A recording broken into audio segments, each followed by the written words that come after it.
Everybody knows that the divorce rate's about 50%, right? But what a lot of people don't know is that second and third marriages have a 60 to 75% divorce rate. What that means is that people getting into those second marriages are much more likely to divorce again than they were even the first time.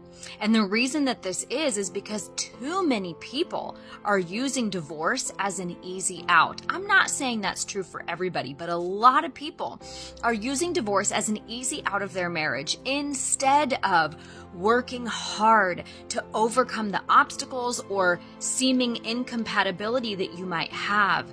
Get to work on yourself, get to work together, and you guys have the potential to have a thriving marriage. But if you take the out too easily, you may just repeat the same things down the road.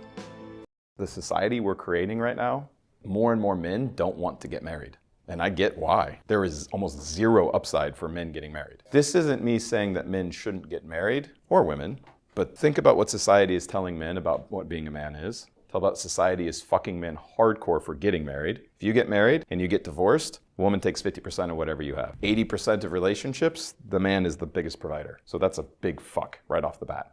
What are you getting in exchange for that? Second, if you have kids with her, you're fucked, because the government doesn't think that you deserve shit. So even good dads who try to stay in the kid's life are fucked. So there's a lot of men going, why the fuck would I do this? The good news is that will correct itself, because eventually then people start going, oh, right? When you create mistakes, you only create more error. Error creates more error. So we've gone so far the other direction that more and more men are going, like, why the fuck would I get married? Marrying is no longer beneficial for men in today's Western culture, as it has become a trap for them. Many married men fall prey to the lure of female worship and the decline of traditional masculinity. Women file for and lead the majority of divorces in the United States, with a divorce rate of 50.1%. Men are often incarcerated due to unpaid child support, and the benefits of marriage have diminished. Divorce occurs in half of all marriages, and the drawbacks are more common and harder to avoid. Marriage and having children were once attractive, but now they appear to be more of a burden for men. Divorce is stressful, with a 50% chance of losing everything and an increased risk of hair loss or graying. The temptation to end the marriage is too great, and women are financially enticed to marry and divorce for many reasons. Marrying someone is the same as stealing from them legally. So what's the use of marriage for men if having children isn't important to them? If you do not want children as a man, there isn't much of a need to be married. In addition to sex and companionship, I cannot think of any other reasons. Marrying has become a trap for men in the West, therefore they should stay away from it. A woman plans to have 2 children and then file for a divorce after 5 years. The ex-husband is therefore obligated to compensate her after she receives the house and children. After that, she can go on with her sexual life as she pleases, meeting men or perhaps having a happy marriage. The husband is now a mere donkey serving his mistress, according to the Western government. Marrying isn't beneficial for guys in today's Western culture, unless they desire a traditional family, or are doing it to complete a religious obligation. Many married men fall prey to the bait and switch because of the rise of female worship and the decline of traditional masculinity. When a woman is dating, she is prepared to offer you her all, both physically and emotionally, as well as in terms of sexual closeness. She gives in to the cliché of happy wife, happy life. After she receives the commitment, after she becomes queen ruler, she treats you like a court jester or servant. Your subordinate position turns you into, well, a little, to use an inadequate word. By the 7-10-year point, she stops being attracted to you, and sex stops happening altogether. The marriage is over, and she will end it by deleting the marriage and taking your children, house, and half of your salary. Women file for and lead the majority of divorces in the United States, which has a divorce rate of 50.1%. On top of that, alimony may be due regardless of whether the woman cheated on him, and full custody of the children is usually granted to the woman. Why? The question is, why get hitched? Your career choices are jar opener, high shelf reacher, garbage taker, router driver, or an unneeded duty doer if you wish to tie the knot.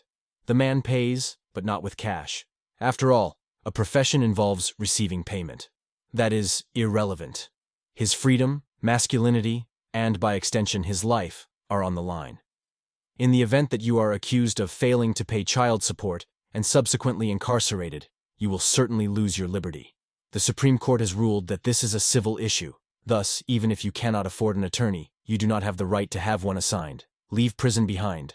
According to Fathers and Families, males, not women, are incarcerated.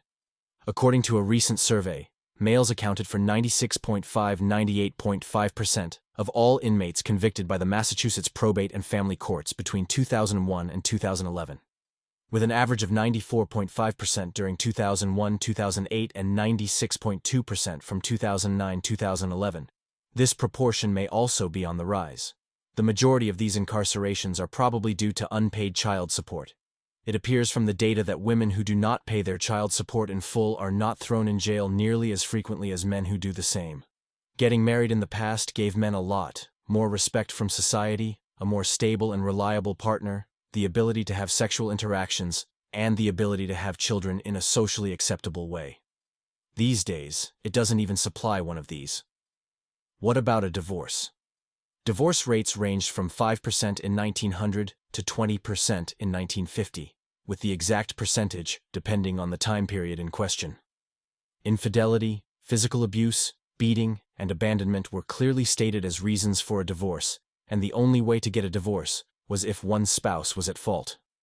The man was under no obligation to give the woman any property if she had cheated, beaten, or abandoned him. Can we get a divorce now? Divorce occurs in half of all marriages. There are vague or no reasons at all for a divorce to be granted. Losing his marriage doesn't require the man to do anything particularly naughty. Half of the marital assets go to the woman regardless of whether she cheated, beat, or abandoned the male. If a woman fabricates a tale about how abusive or weird a man was around the children out of spite, the man may lose visitation rights and even custody of the children.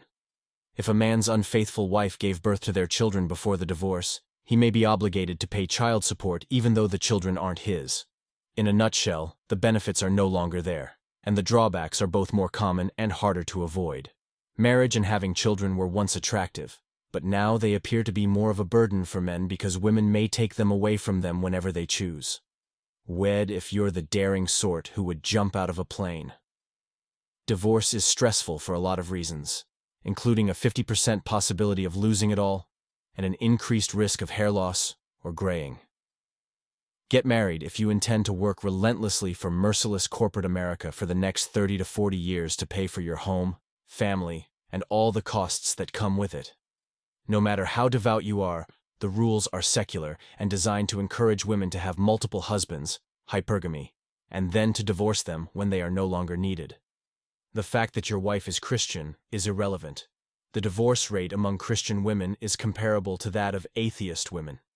The temptation to end the marriage is simply too great.